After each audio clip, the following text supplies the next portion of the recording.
Just so everyone knows, I have to put this picture on because I'm not going to have just my mug on the screen. Anthony's video, his audio is working way better without the video, so we're going to go with that this way tonight. I'm not going to make you repeat that whole spiel again. That was Plan B. We just went into your question, the political climate and all that in a lot of detail, and everyone missed it except for me. So I apologize about that. But I am going to have you reiterate a little bit right there. We were talking about less than lethal options and how it's not your best option. I'll just say this one more time. That way everybody heard me, and then we can go into this. But I watched this murder show a little while back where this intruder went into somebody's home and basically kidnapped or held that family hostage. At one point, a lady got a hold of the bad guy's gun. I don't know if he put it down. He's hopped up on heroin or something. I don't know what the situation was, but she ended up getting a hold of the bad guy's gun. That right there is a deadly force, I think, anyway, situation. But she chose to kneecap the guy instead of ending the situation. And it turned out to be a bad idea because he ended up getting the gun back from her and killing her husband. So what Plan B was talking about less than lethal options as far as pepper balls, and you can go into that a little bit if you want as well, since nobody heard you. But these days, it's the best option is to end the threat if that's what the situation calls for. But what we were just talking about was these days that may not be the option, right? Or that may not be an option depending on where the state you are. And things like that. So I suppose kind of elaborate on that a little bit. You don't have to go through the same thing we just talked about unless you want to. But elaborate on those a little bit as far as the lethal force and the less than lethal, and then some of the pepper balls. So when you're dealing with a self-defense situation, the way that I teach, excuse me, is you want to shoot to stop the threat.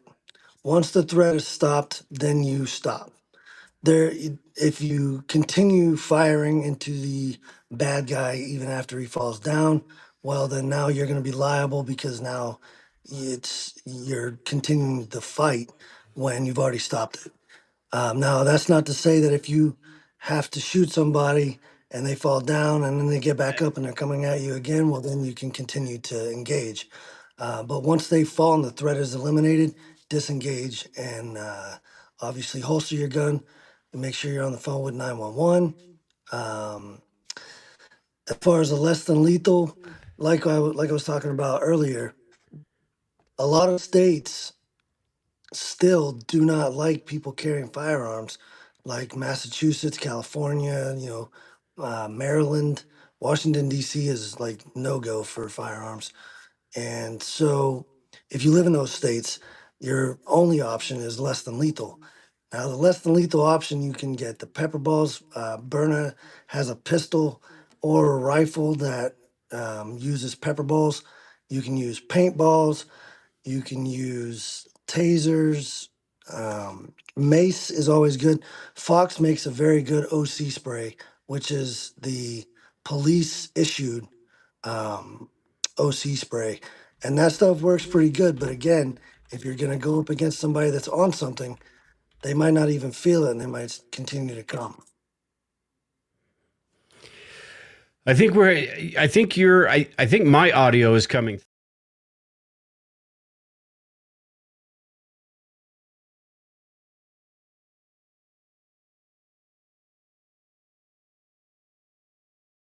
in the chat. They're saying they can hear you. Denise said she can hear you. Okay. I got to put it on this screen. Sorry, Anthony, I got to see if I put this on, can y'all still hear what's going on? Let me know in the chat, and let me know if you can hear Anthony, because it's saying I can hear you in my speakers, but it's saying on there that you're not, the little microphone on the bottom thing saying it's not very loud, but I can hear you just fine. So, but yeah, it seems like they can hear Okay. Onus Nuss says it's going in and out, but That's weird. Okay. Let's just continue on with it then. Plan B. I'm going to. Sound comes and goes. Um, I wonder if. All right, we're just gonna go with it. Plan B. We tried to go through your question there, and everything was just foobar from the whole thing. But concealed carry, all of that. The one thing he did ask, though, Anthony, I want to get your thoughts on. He said something about a laser training adaptable or adapter for non-range practice. yeah, for Suggestions pistols, on like yes. the best one.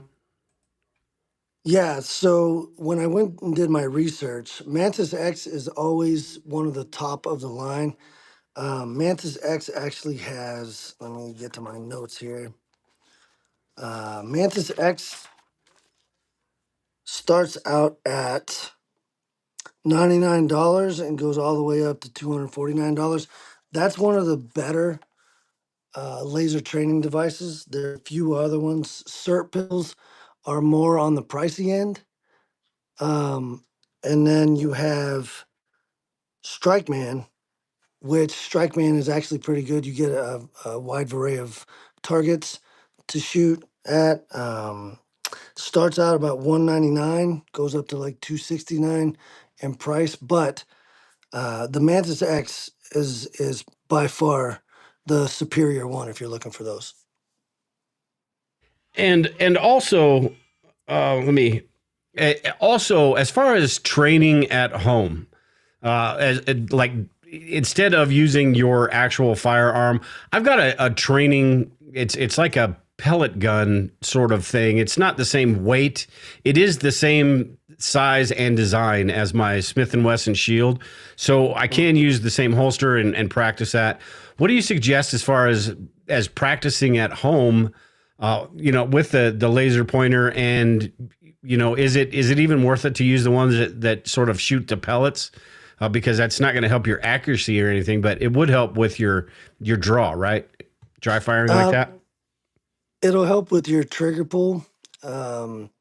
So when we dry fire, we're dry firing to get our fingers and our mind to work the same. Like so you'll be able to feel where that trigger is, because if you look at most firearms, there's a gap between when you put your finger on the trigger and when you get to, there's like a little wall right before you hit the trigger.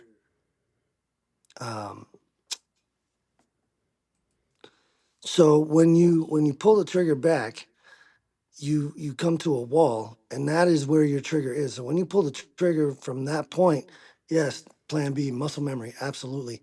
So all the dry fire does is help you get muscle memory. So when you draw at home and you bring your firearm up, it helps you get your eyes set and your trigger finger set, and you can pull the trigger and you can feel that break when it's breaking. And all that is it teaches you muscle memory, like Plan B said. It is it's a must do if you can't get to the range. Like if it's raining outside and you can't get out to the range, it's all muddy, you just go find a place where that's going to be your safe place, and you designate a safe wall, and you make sure your weapon is clear, and you can dry fire all day long. Yeah, absolutely. All right, so Baghdad Bill had a question as well, and we're gonna have to, and then I got one from Jammer. Also, we're gonna have to sort of not fly through these, but we got a lot to cover, and it took us 20 minutes just to get the show running. So, but Baghdad Bill said, I always like to hear opinions and preferences on concealed weapons, holsters, caliber, semi-automatic, or revolver. You were talking before the show about the caliber and things like that. I think the preferences as far as what type of gun, that is one of those debates that I don't know that there's an answer to, right? As far as the caliber and No, the revolver type, whether you're talking Glock, Smith and Wesson, okay. whatever it is. So what I usually tell my students when they come in, they say, "Oh, what kind of firearm should I get?" And I always tell, and when I teach the ladies, I always tell them, don't let your husband or your boyfriend buy your gun for you. Because if it doesn't feel good in your hands, it's going to be a paperweight. And Yeah. so you need to go to the store and actually feel them and get what you are comfortable with, right? Because if it's a revolver, and I don't know, there's something about the revolver that people like. My personal preference is I'm a SIG guy. I like my SIGs. They're comfortable in my hands. They conceal very well. So um, it's really all about personal preference as far as the type of firearm that you want to use. Yeah. Yeah. And we got Lisa a long time ago for concealed carry when we were.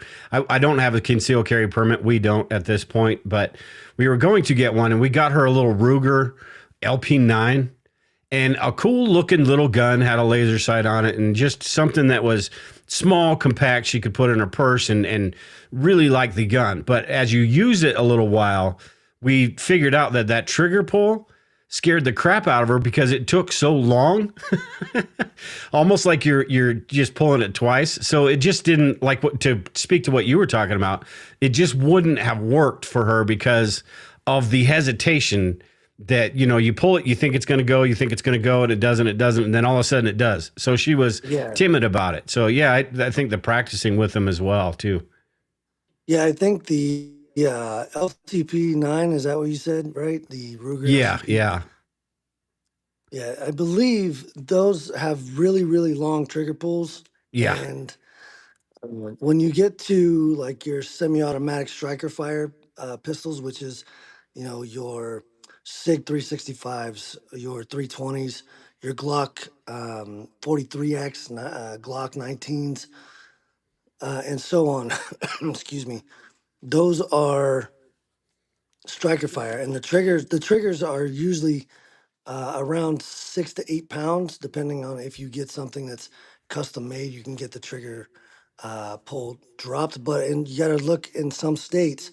There's a set trigger pull, like Massachusetts, I believe, is 10 or 12. I'm not 100%. I know it's really up there for trigger pull, which makes it almost like a double action. It's crazy. wow, no kidding. And then as far as caliber, I've heard, 9 millimeter is not ideal when it comes to self defense. What are your thoughts on caliber as far as for a concealed carry or self defense weapon? Well, I will put it to you like this: back in the old West, a 22, well placed, stopped a threat. Yeah, yeah, So that being said, if you're punching pencil sized holes into gorilla sized men, it's going to take a lot of pencil holes to stop that threat. yeah, So a 9 millimeter hollow point is pretty good. I mean, most police officers, I believe, use 40 cal. I may be mistaken, but I believe they use 40 cal, which is in between the 9 millimeter and the 45. Obviously, the 45 has a lot of stopping power, but it's a heavy gun and you don't get to carry as many rounds.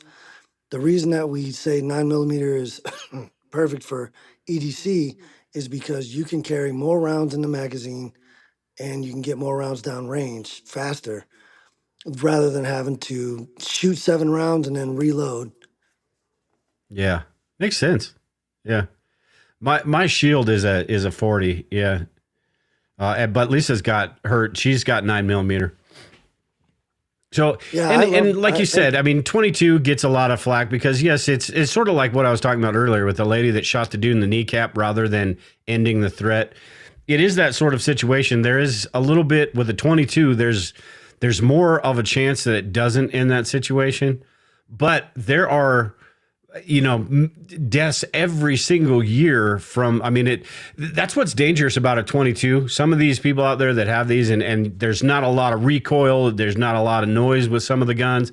And it almost seems like a BB gun and it sort of gets treated like that. But a 22 is absolutely a lethal round. Oh, for sure. Because once that enters you, the likelihood of it not of leaving it's going to just bounce around your bones and turn your organs in your brain to mush. Yeah. So it is definitely a lethal round.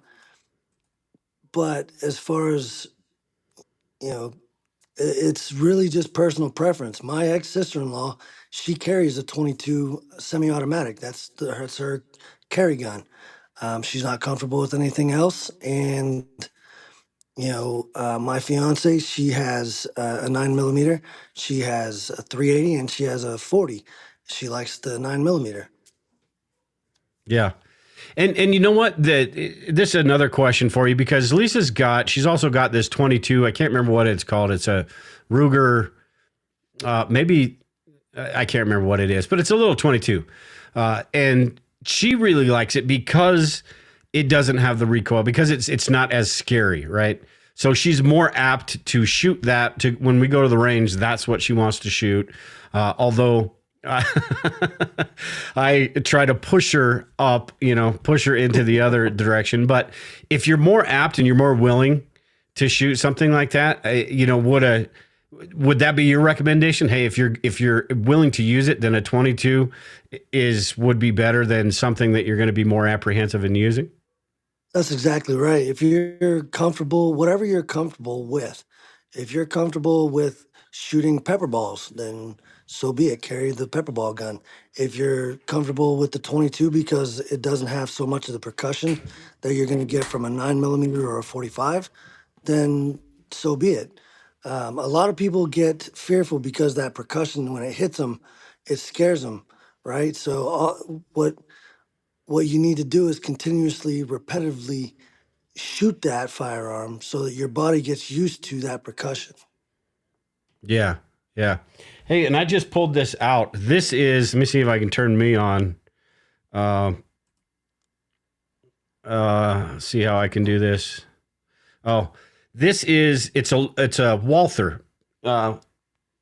PPK? Oh, P22. Yeah, those are nice. Yeah.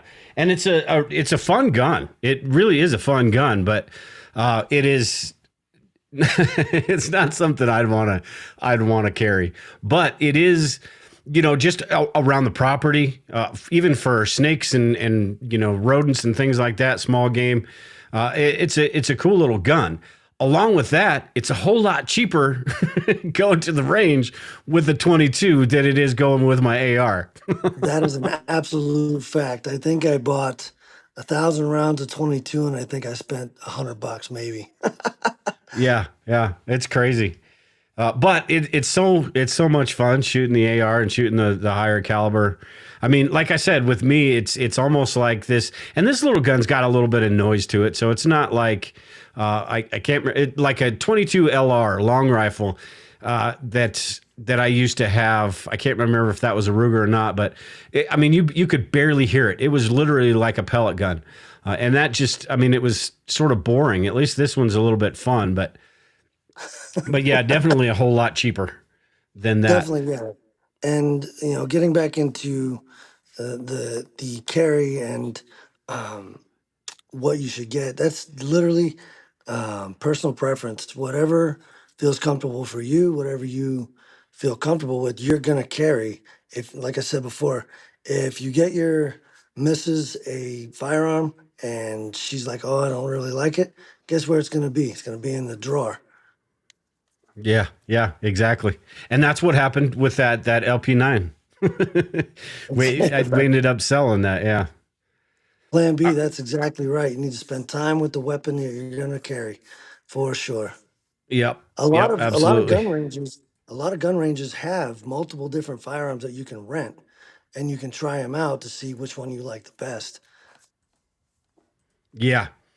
All right, let's do one more, and then I want to get into a couple of the other things. But Jammer had a question, and you can set it. Let me see if I've got this summary that he's got, because he's got sort of a long question as well. Go back to my notes here. Jammer, which was a pretty interesting question. He's talking about how to avoid being shot by first responders in an active shooter situation if you are a concealed carry owner and there to actually help. The old good guy with the gun adage. How are there any ways to sort of avoid that? He was mentioning a concealed carry badge And would those actually work? As far would police in a situation, a high stress situation like that, actually look at those and say, okay, this dude's cool? No, I fully do not recommend the CCW badge. It definitely it looks a lot like a police badge where you could get into, oh, you're trying to impersonate a police officer or whatever. Um, Yeah.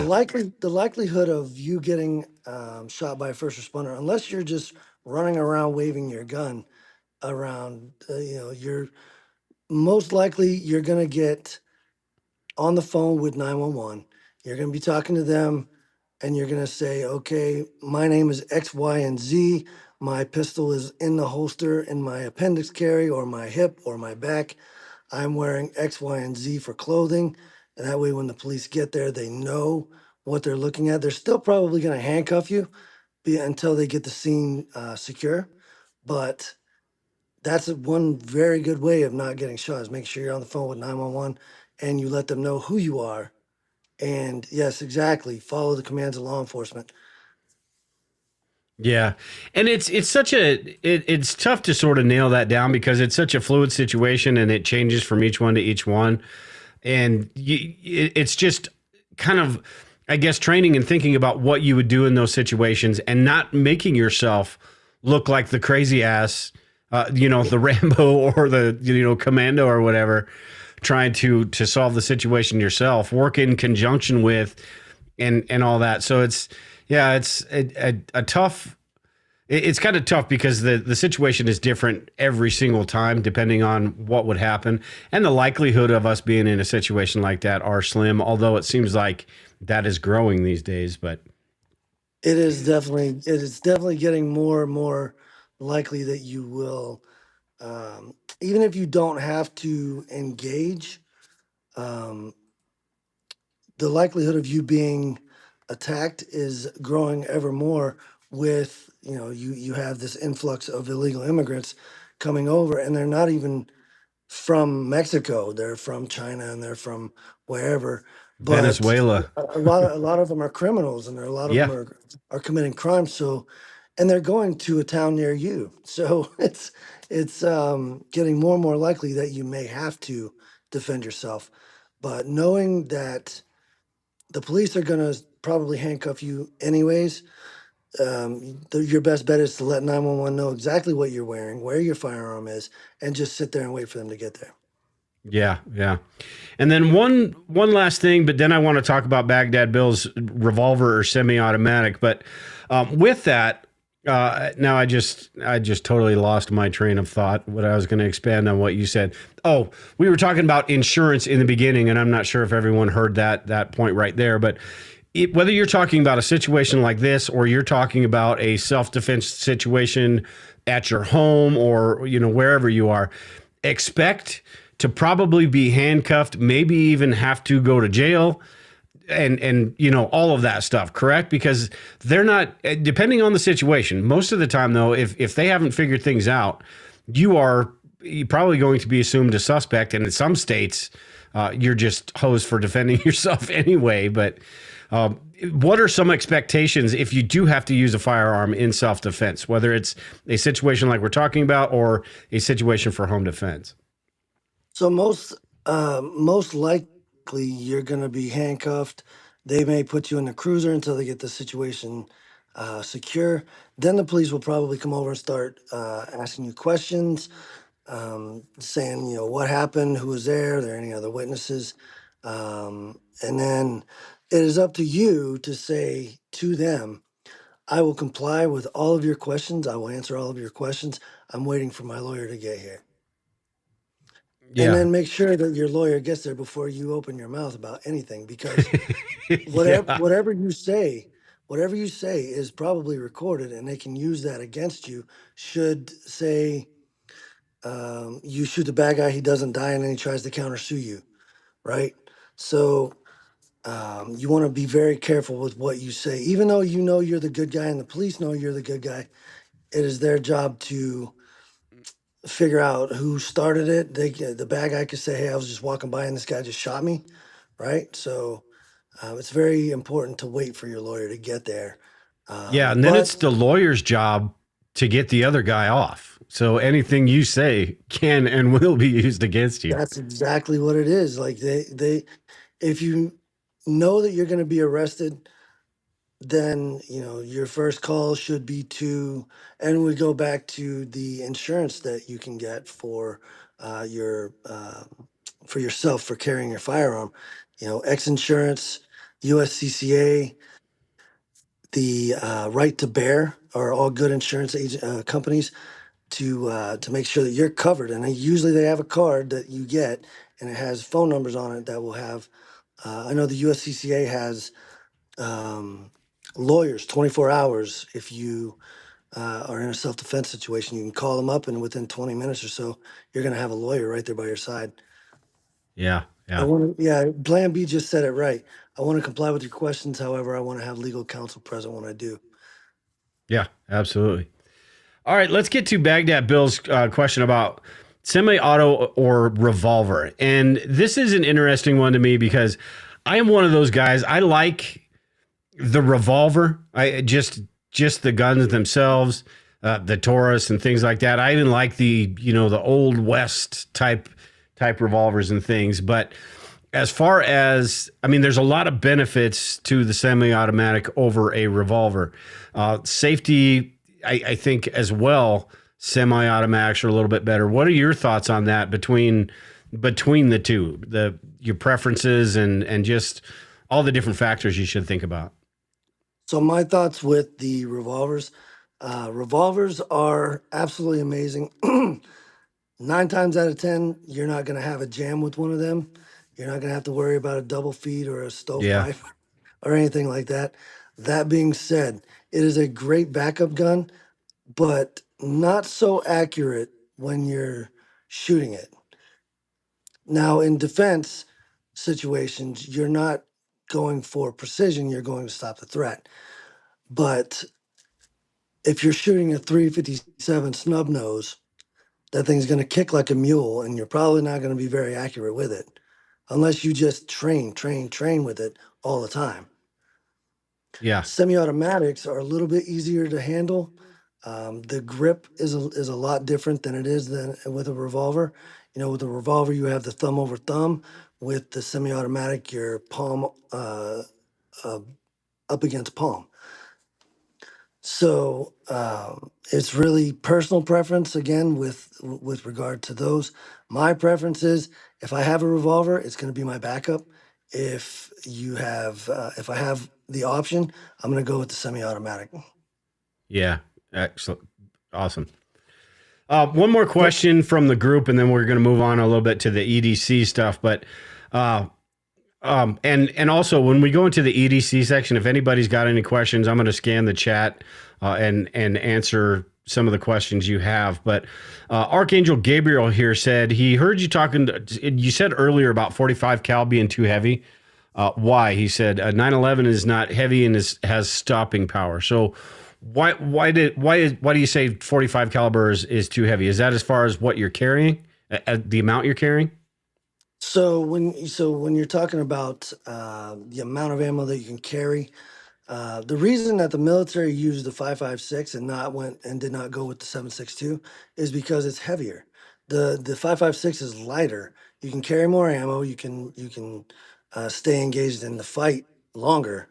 As far as 45, I've owned 45s before. I think they're great. As far as carrying capacity, the 1911, you're getting 7, maybe 10 rounds, maybe, unless you get a double stack, which you can get those. But when you're talking about the 9mm, usually a double stack 9mm, you're getting anywhere from 12 to 17 rounds.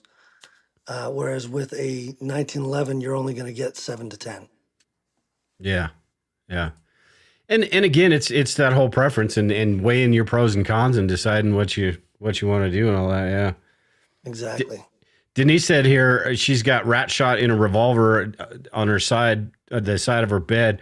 That's what my grandma used to have, an old beat up 22, man, and she was that was back in the day. I mean, no handle on it, no pistol grips or anything, just a And she was a mean old lady. I feel bad for anybody that would have walked in her house. Hey, let me tell you, some of those tiny little pistols, like the Derringers, Yeah. you get a 410 Derringer, put birdshot in that thing. Yeah. Yeah. No kidding. All right, so I want to move on a little bit since we had so many disruptions in the very beginning of this show. Uh, if we get time, we'll talk about home security and stuff. But I want to talk about everyday carry and just general preparedness a little bit. And this is sort of an unscripted type thing. We've got a couple things that we're going to talk about. If anybody has any thoughts, comments, questions in the chat, make sure and put those in there. But you had posted a question in the group about and a picture with your first aid kit in your car and asked how many people or what do they have as far as first aid kits. And I thought that was pretty interesting because I think one, that is something probably everybody should have, at least to some extent. And even I think Plan B was mentioning how he needs to probably retrain himself a little bit on that because it's been so long since he's taken one of the classes and things like that. But there's a lot of things. I keep a whole bunch of stuff in my truck, but a first aid kit, and it's especially when you're talking about if you're concealed carrying, you're going to the range and things like that, you should have trauma supplies as well to handle situations that you're going to run across. What types of things do you recommend people keep in their cars, their vehicles for first aid and stuff like that? So as far as keeping in your vehicle, I have a basic kit from Active Carry Technologies, and it has quick clot chest seals. It has HELOCs. It has your basic first aid stuff in it, but it comes with a cat tourniquet. Cat tourniquets are very, very important if you're in a life or Yeah. death situation, even if not even involving firearms. If you get into a car wreck and you sever an artery, you got minutes to get that put on. Um, but as far as going to the range, it's always important to have a range bag that has a good first aid kit in it. I have a really big bag that I spent way too much money on that has literally you could do field surgery with that thing. And I think I rummaged through it and then filled up all my bug out bags with all the stuff that was in it. Yeah. but but I spent way too much money on that one. Um, as far as your if you have a belt rig that you carry to the range, you can always get one of those little. You can get a little IFAC, little individual first aid kit that straps to your belt rig while you're at the range.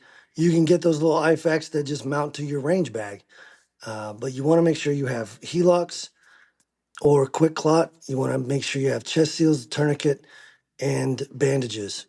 That way, should something happen, you get a ricochet, or you get, God forbid, somebody accidentally shoots from another range and you get hit. You Yeah. want to make sure that you have the things to stop the bleeding. Yeah. And sort of to what Plan B was talking about, and Kevin, the Broken Nomad in the chat here, we did a class, Prepper Med. He did. I was sort of there. I was the one learning. He was put the class together and teaching and stuff. But it's good to have it's essential to have a cat tourniquet, to the chest seals and things like that. But if you don't know how to use those things, you're you're almost more dangerous. That's It's right. sort of like that movie with Sandra Bullock and Melissa McCarthy, where they slice open the person's throat to put a trach in there. Oh yeah, yes. I don't recommend having to trick somebody. Yeah, But my fiance is a nurse, and I'm pretty sure she would frown upon me trying to give somebody a trick. yeah, yeah. But it is important to take classes and learn that stuff, right? And It is. is that something you do, or is that an addition to what you do? So we offer, well, I am a USCCA certified instructor, and they offer the emergency first aid class, which I teach. It is an amazing class. It does go over basic first aid and how to keep somebody alive, or how to. how to assess the body, and the basics. If you want to really get into something like TCCC, which is Tactical Casualty Combat Care, or tactical. I'm all messed up here. Tactical Casualty Combat, Tactical Combat. I'm all messed up now.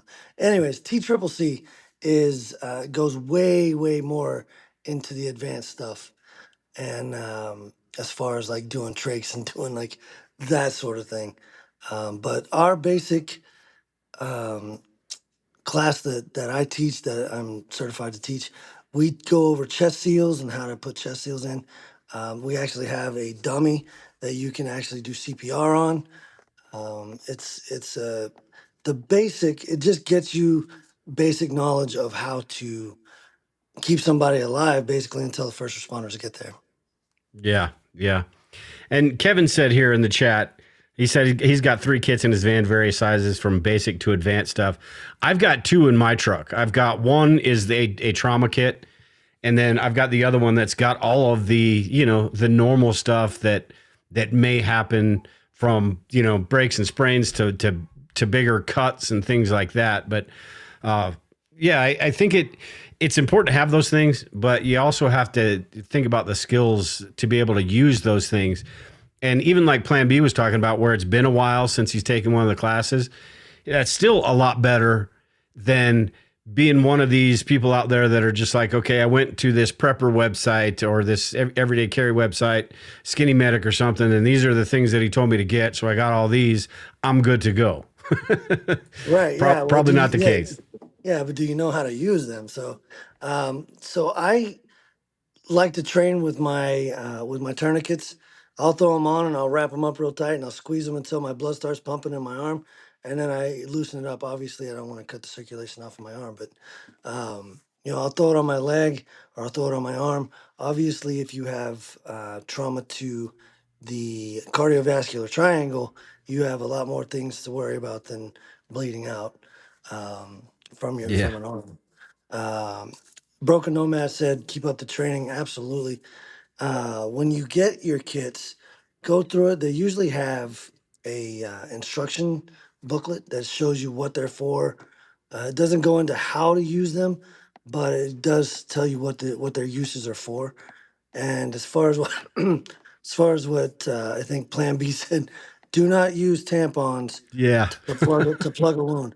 That is the bad idea. I had to Um, pull that comment up because I hear that all the time. Still, I hear that.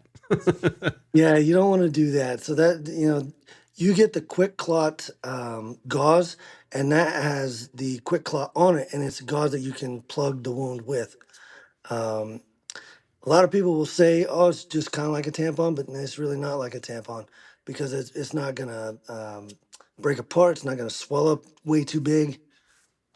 Because that's what the tampons are designed to do. They swell up and they collect all this stuff, and then you try to pull it out, you make a bigger mess. Yeah, and it's like with everything in preparedness, get the right tool for the job, and that is most definitely not the right tool for the job. Yeah. So, Tiger said, "I think if he's bleeding that bad, he ain't gonna make it without a hospital." yeah, Absolutely, I agree. The best you can do is just comfort him and tell him that it'll be all right. yeah, and on top of that, us as men, I mean, women probably have them and things like that, but us as men, I don't, I don't have any in my truck. Lisa might in her car. I don't know, but it's not something that we're going to have readily available anyway.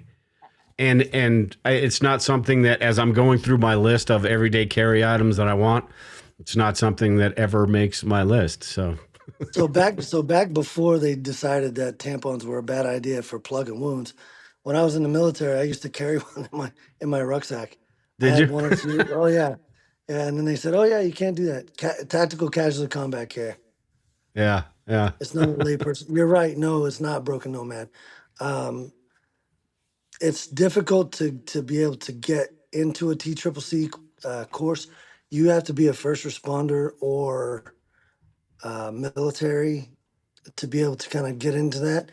You can become an instructor for the TCCC. I haven't received my instructor certifications for that.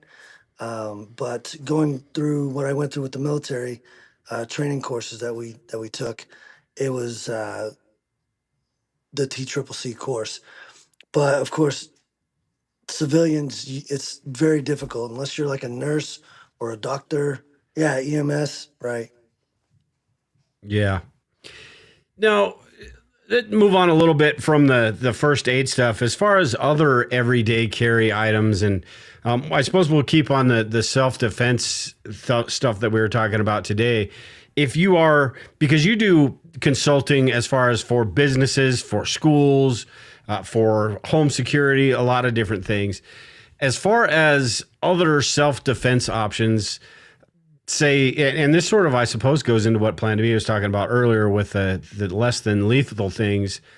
But with your everyday carry, those supplies that you, whether you keep them in your truck, you keep them on your person, what are some other things that might be important for people to have, depending on what situations they may encounter, whether that's driving home, whether that's at work? I know that's tough because there are certain rules you have to follow while you're at work, but what are some of the other options rather than concealed carry?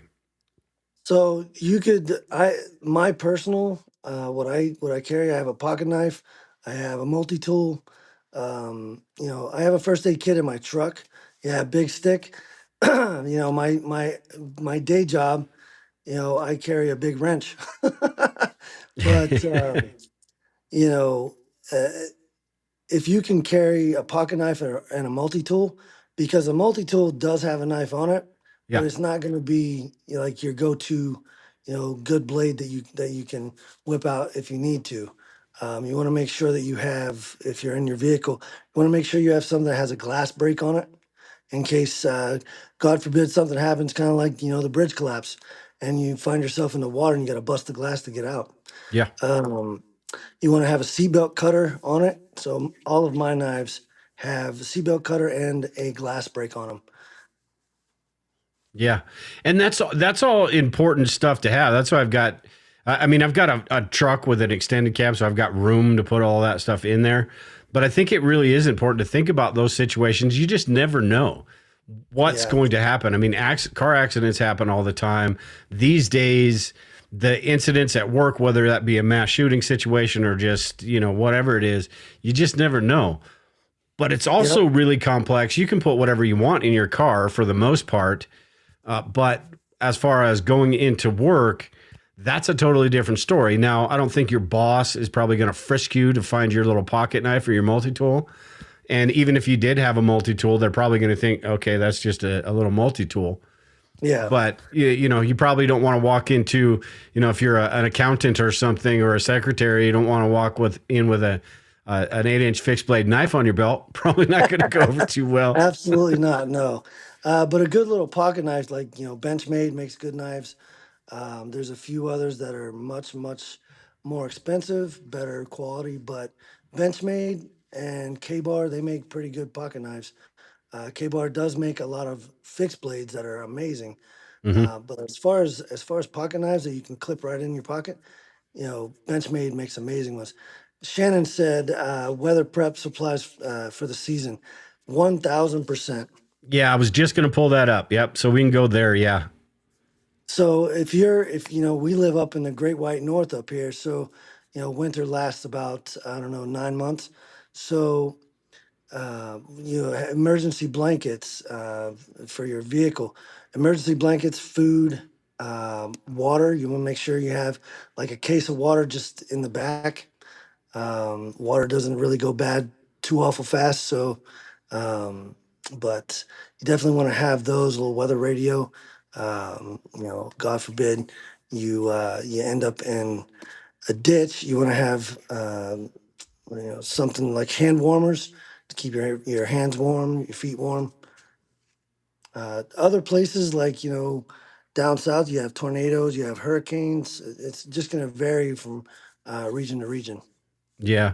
And out here in Colorado and a lot of other states as well, you've got the different seasons that can be, in the summertime here, you're talking 100 degrees sometimes. That's pretty high here for Colorado. And then in the winter, you're talking below zeros. So it's important also to have those things, but do inventory every 6 months or so. With me, I do it before the seasons change and make sure I do have the shovel, the gloves, the blankets, those, like you were talking about, hand warmers, things like that, that in a situation where I'm driving, because you never know, you're going to have those things. I also have in both of our cars, I've got the little jump starter air compressor combo thing, and they just fit nice and small right in the trunk. And those could be something that it's also a little battery bank. It's got a flashlight with the strobe light and all those things that you can just stick in your car and forget about it. Water's a little more difficult out here when you're talking about wintertime, but if you get a gallon jug or a larger container and fill it halfway, you don't have to worry about it freezing and popping the thing open.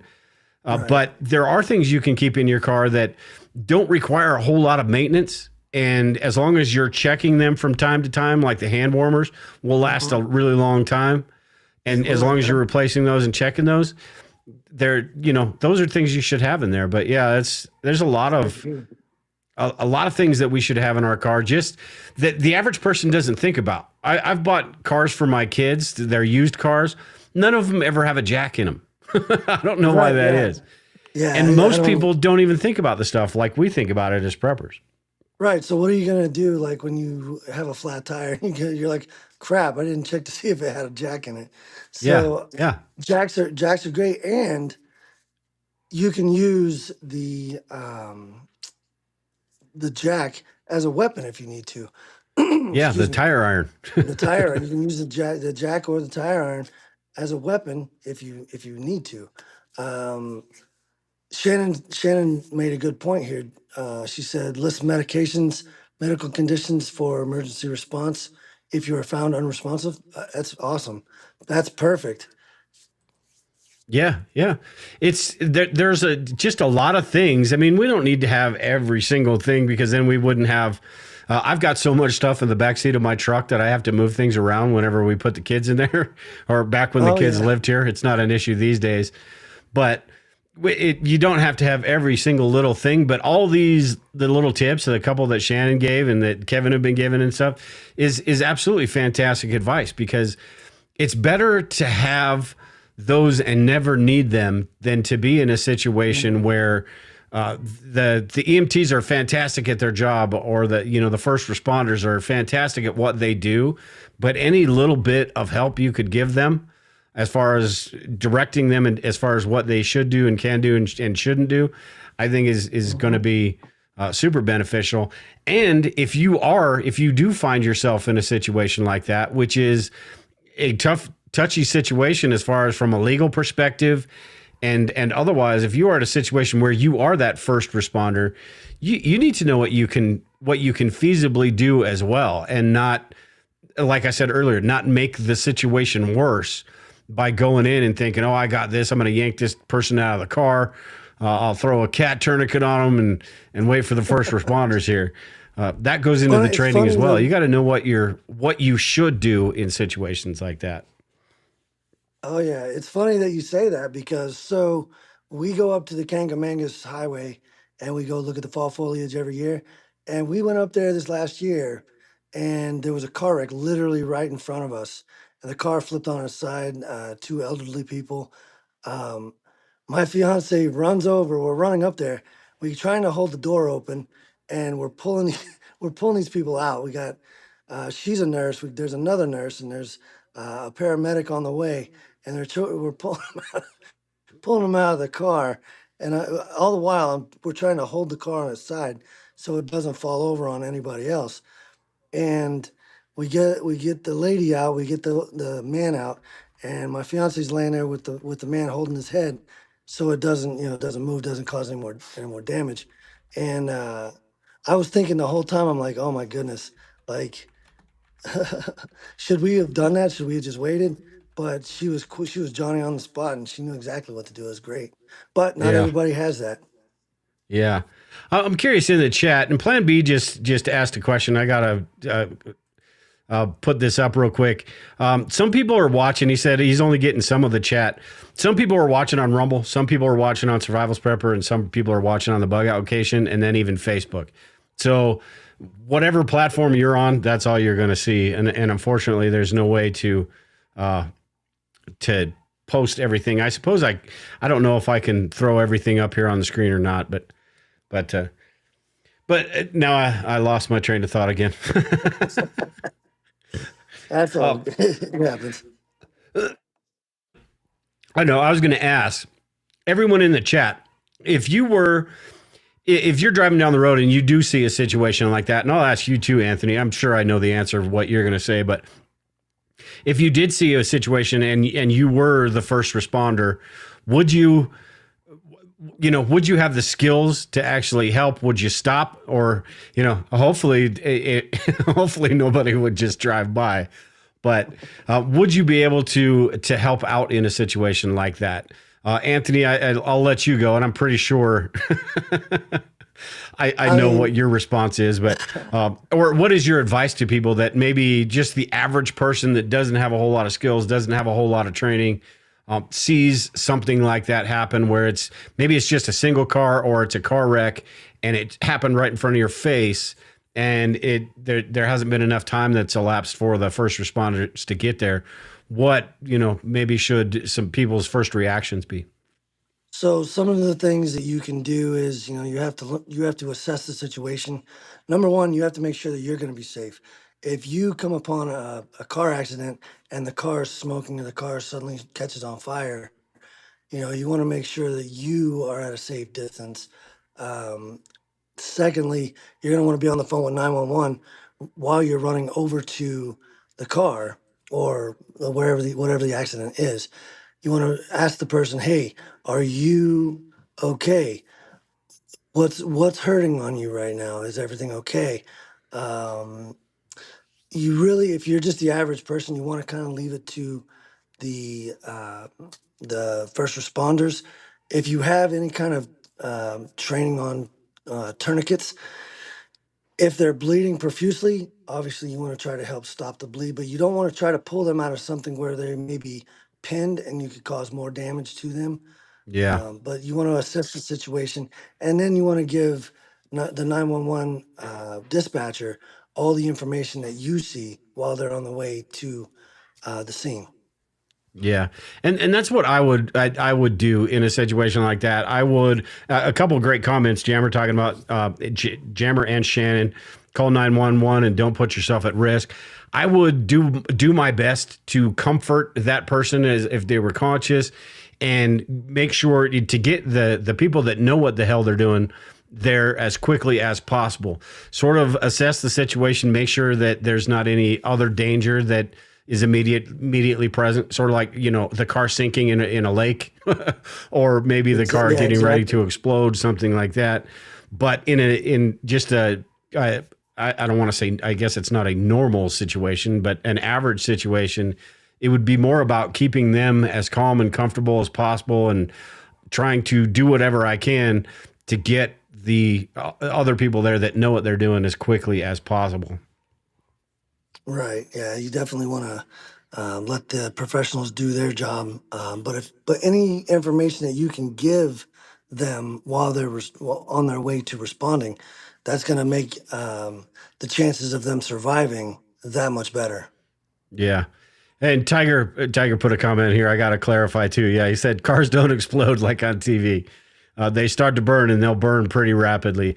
Yeah, that is true, because the gas. I mean, they're designed that way these days. Whoops, wrong one. So I didn't mean like you see on TV where it's the car starts to smoke a little bit and then 2.5 seconds later, it's this massive explosion. But sometimes Yeah. they can fairly quickly just get engulfed in flames, and you've got to sort of assess the situation like that, and make Yeah. sure that I don't know what I would do, and I'm not giving any advice or anything like that. But if I saw a situation like that, that would be something where I may pull that person out of the car and get them far enough away that they are safe. They're in safety. But again, I'm not I'm not recommending or Right. anything. I'm just stating what I might do in a situation that was that dire. Same thing with a car sinking in a lake, right? I'm going to grab that person and try to get them out of there, because if I don't, they're toast. Again, that's where the seatbelt cutter comes into play. Yeah, absolutely. with people that are in accidents. You know, if you cut the gas line, it's leaking and a spark, and you get a fire, and you need to get that person out of there. At that point, you're if you caused a little bit of damage, and this is just my opinion. I'm not gonna say go do that, but the damage that you're gonna cause to them pulling them out of the car, as opposed to them burning to death, you know, you weigh the options. You know, you don't Yeah. want to see somebody die. You can if you could prevent it. Um, as far as going into a lake, again, the window brake and the seatbelt cutter, you can get them right out, and you know. Oh, are you there? Oh, I'm here. Yep, yep. Oh, okay. I wasn't sure if you finished your thought or not. No, no. Yeah, I finished my thought. I was reading Plan B's comment. Yeah, he was talking about how he's been in a situation twice. I've never been in a situation. I've been in a situation where you've got somebody's pulled over on the side of the road and things are, maybe their vehicle isn't working and I've stopped and helped them out. But I've never been in a situation where I saw an accident happen and was one of the first people there to assist. If I do see, and I don't know, maybe this is rude, but if I do see something that has happened 5-10 minutes before me, I choose not to get involved. If there's somebody else there helping out and doing something, I choose not to get involved because who knows these days with how everything's going to go after that. And it's not about not helping the person. It's about not putting myself through a whole bunch of crap down the line. I agree with you. Shannon said situational awareness. That goes into not putting yourself at risk. If it's a life or death situation where you could possibly die in saving those people, best to just let the first responders take care of it. Knowing how to assess threats, you can practice these things. You can, me and my fiance, we love going and people watching, and we'll just watch how people interact with each other. So you get to see the area around you, and you can adjust accordingly to whatever situation. Then that goes into even with carrying your firearm.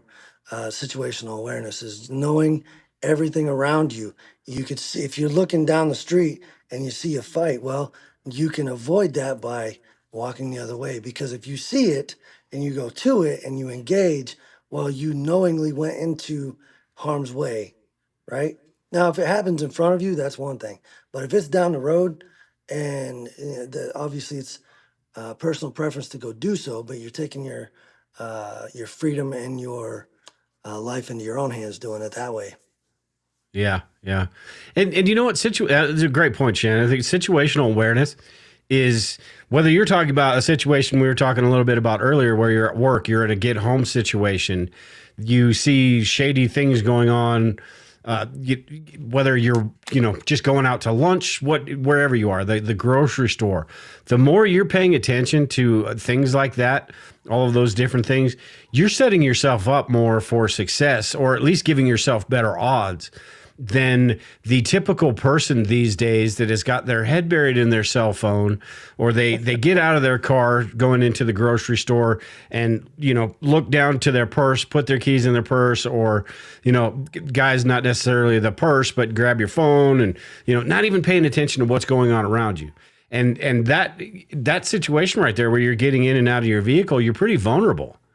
So Very vulnerable, and especially, not so much for the men, but women in general have they're higher risk of being assaulted walking to their car from the grocery store, from the mall. They're more at risk of being attacked. And if you sit around and you watch these people, like you sit in the parking lot, when my fiance goes into the grocery store sometimes, and I sit in the car, I watch people, and none of them are looking around. They're all looking at their phone, or they're all going, and they're off in la la land.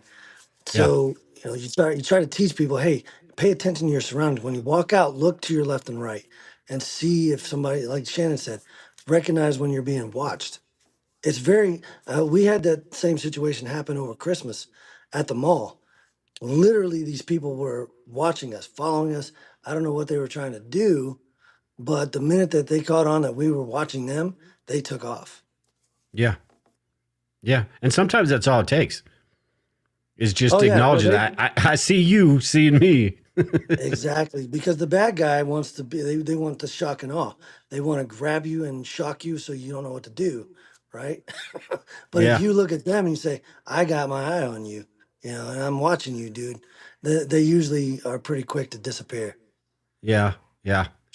And also with the situational awareness thing, sort of along the lines of the in the workplace or going to an event where there's a possibility of mass shootings and things like that, is understanding your surroundings as well.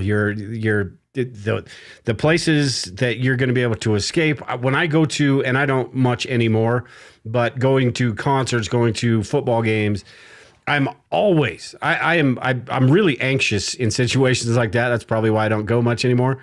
But I'm always looking, okay, if something happens over here, this is my escape route this way. If something happens over here, this is what I'm going to do. You, from a military perspective, probably have a whole lot more honed in type plan. I don't know how to say that, but probably think about a lot more different things than I do in situations like that. And you probably teach it too, correct? Well, yeah, we do teach the proper ways to when you walk into anywhere. If you walk into a mall, you walk into a restaurant, you're going to go eat with your family. Know your egress points, right? No, you want to know how to get out as soon as possible. Um, as far as like you know, the situational awareness is just that you're paying attention to your surroundings, and when people don't do that. If you go to a restaurant, all of you guys, when you go to a restaurant, you go and watch people, and none of them are paying attention. I sit with my back to the wall, facing the entrance, so I can see people coming in. My fiance is very good at allowing me to do that. She usually, well, before she met me, she said she always sat facing the entrance, but she's comfortable knowing that I would protect her should something happen. Hmm. So she allows me to sit with my back facing the wall. Leave before people get drunk. Yes. So you Yeah, can I was always just gonna tell say. when, yeah, you can always tell when things start escalating.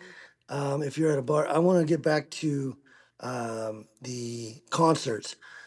One of the only times that in my memory, that those people were sitting ducks was probably the Las Vegas shooting.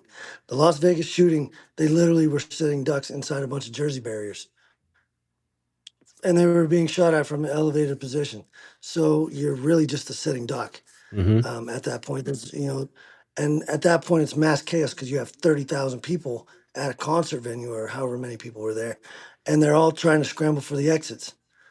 Um, But when you're talking about restaurants, excuse me, if you're sitting up against a window and something bad happens, you can watch, you can see it happen, you can bust the window and get your family out. Flip the table over so you can find some cover. Yeah. You don't want to stay in that situation. You want to get out as fast as you can. Yeah. And you know what? It's unfortunate, but these days more than ever, these are the things that even, and this is not just an extreme, tactical thing or prepper thing. This is, just what the average normal person should be thinking about. And like I said, it is unfortunate, but it's just it's the reality of the world that we live in. Society has gone off the freaking rails, and I mean, that's a whole nother show talking about all that crap. But Yep. yeah, it is something we need to think about. Oh, 100%. Yeah, I could go on and on about the situational awareness, de-escalation of a threat. I could go on for days and days about that. Um, I know we have limited time, so we have to Yeah. and the way Shannon just said, yeah, absolutely. Do not look like a easy target. A lot of people walk around with their cell phones in their face, right? So the bad guy's just like, oh, I can pickpocket this person, or I could hold this person at gunpoint. They're gonna shit themselves.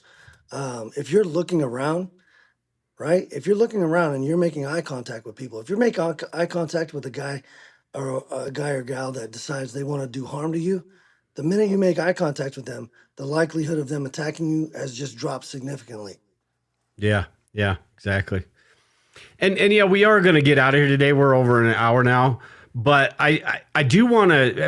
I'm going to have you back on in the future because we didn't get to home security because we had so much crap going on in the beginning. Yeah. But the soft target thing sort of goes the same lines with that, is making sure that excuse me, making sure that if you look like a bigger threat than the next person, that criminal, that bad guy is going to move on to the next person. Same thing goes with your house. If your house looks like it's going to be super easy to get in and out of, they're likely to do that. If it looks like it's going to be harder than your next door neighbors, then they may just move to your next door neighbors. Same thing with your personal security. You don't have to be, and that's probably why women are more likely to get to be in situations like this, because they're perceived as a less of a threat. Although that is not the case sometimes, but they are perceived that way.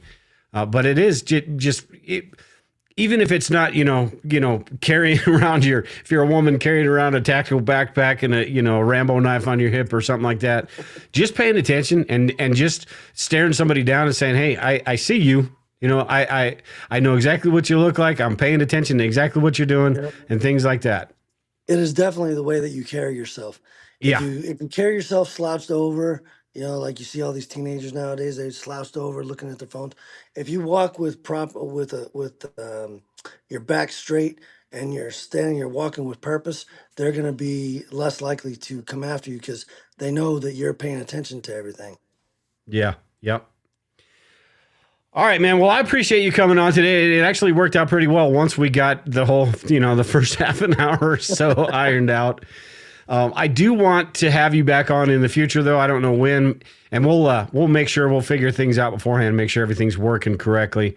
But I do want to talk a little bit more about some of the classes that you teach. I want to talk about the security, the home security, and even you do things for businesses and schools as well. Talk about that before we get out of here just a little bit. Explain what the classes that you, or the instruction that you do on your website, or there in New Hampshire, and you have all the information on your website.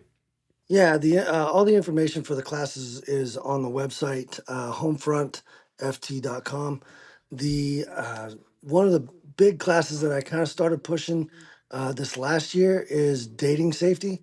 That is its own entity with the way technology is nowadays and the way predators are nowadays.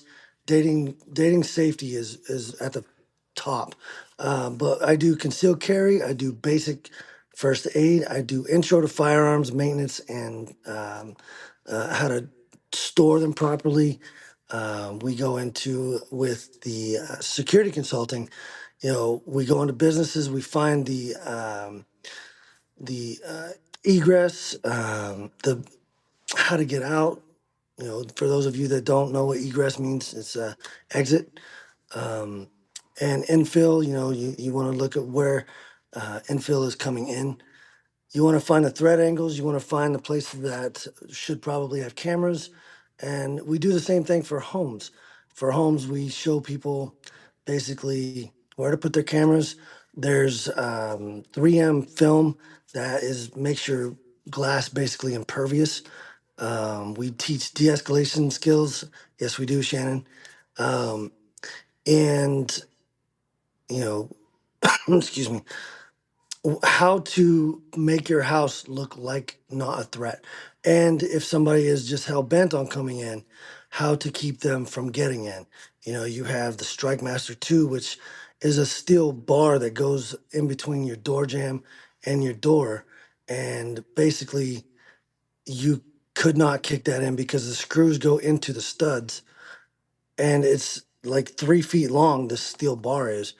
You can do other things, obviously, but just adding those little small things to your home or to your business will make it safe for your employees or your family. Yeah, yeah. And there really is a lot that goes into that. And I do want to, like I said, I want to get you on in the future if you're willing, and just maybe we'll just do a show on that type of security, whether it's, businesses or your home security. But there are so many things, much like a lot of the things we were talking about tonight with the first aid and everything else, that there are the little things that you can do that are going to make a huge impact. that the average person doesn't really even think about. They're so consumed with other things. But it doesn't have to be, Fort Knox. Your house doesn't have to be, locked up like probably, all the houses in Martha's Vineyard and all that crap. But, there are a lot of things we can do to just, at the very least, delay somebody from trying to get you. Exactly. And allow you to set yourself up in a better position. So Exactly. A lot of the things that we do for the homes in general is we make it to where it's harder for them to get in. It takes them longer to get in, which means you can get to safety faster. yeah, And so you're not losing your mind with this guy jumping through the window, right? Some of that window film that they have, you could slap it with a crowbar 50 times and you're just gonna splinter it. yeah, yeah, yeah. Cool stuff. All right, man. Well, like I said, if you're willing, I'd love to have you back on in a little bit and just go through that. But I appreciate you being on. Really cool show. Once we got everything, like Jammer said, once we got everything YouTube thing warmed up, turned into a really cool show. That's right. Yeah. Very, just a lot of good information and a lot. And also when we get back on, we can talk about guns again, because that's something that everybody just loves to talk about. I do too. And that's another one that's never ending. So, I agree. I would love to come back on. I really, really appreciate you having me on tonight. And sorry for the little snafu right up in the beginning, but I'll be happy to come back on. And I love this. I love what you do. I love following you. I love the content that you put out on the Bug Out location. yeah, appreciate it. Yeah. Yeah. And I appreciate everyone that did sticking around tonight. You got a good show if you did. Yeah, we'll do something in the future and talk about that, because that is really, regardless of what sort of prepping you're doing, whether you are the guy that thinks that the bombs are going to start dropping, or the person that thinks bombs are going to start dropping and you got to hide in your bunker, or you're that person that just wants to prepare for natural disasters and things like that. Home security, I think, is one of those things that is essential, regardless. And even if you're not, you don't consider yourself a prepper or whatever, it's just one of those things that is essential, especially in today's day and age where society, and maybe that's another thing we could talk about too, is how and why society has just completely gone downhill, not just here in the United States, but basically all westernized societies and all that. Anyway, we got to get out of here. I'm going to start going on a rant if we start going on that. But with that, again, appreciate you joining in tonight. Everyone in the chat, appreciate you all joining in tonight. If you are listening to this podcast, it's probably going to start and you're going to wonder what the hell's going on, but you got the gist of it towards the end. We just had a few problems in the beginning when we got those ironed out, but I appreciate you all listening. I've got the link to Anthony's website, firearmsft.com. You can go to and check that out. The link is in the description below, and I will also leave it in the show notes. But go have a look, and if you're in the New Hampshire area, have a look at what he's doing. You can get in touch with him as well, and if you've got any questions. But appreciate you being on tonight, Anthony. Everyone in the chat, appreciate you all joining in, but we are going to get out of here. Anthony, stick around a little bit after the show. But everyone else, take care and prepare. We will talk to you all later.